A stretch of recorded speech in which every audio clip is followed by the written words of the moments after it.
Well, as a result of the attempted attack, the Transportation Security Administration has put extra security measures in place for both domestic and international flights. News Channel 8's Laura Reed now joins us live in the studio to tell us the changes that local air travelers are facing.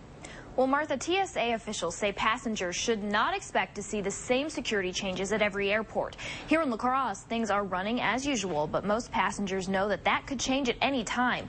Most passengers say they did arrive a little earlier than normal for their flights today, just in case they had to stand in a long line.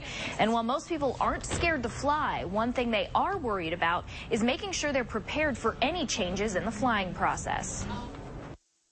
We're just worried about whether we get our bags through, you know, if they've changed any of the regulations about little containers and things like that.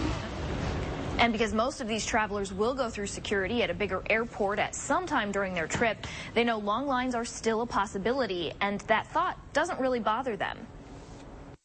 It's expected. I'd rather go through it than have anything to worry about, so. I really haven't given it much thought. No real worry. Everybody has to be concerned. That's why we go through all these procedures.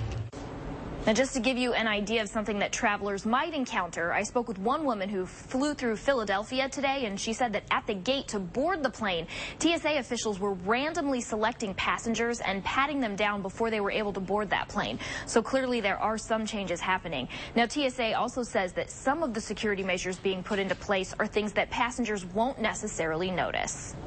All right, thanks, Laura. Also, if you are flying on an international flight, TSA officials recommend showing up to the airport an hour earlier than you would normally because security on those flights will take longer.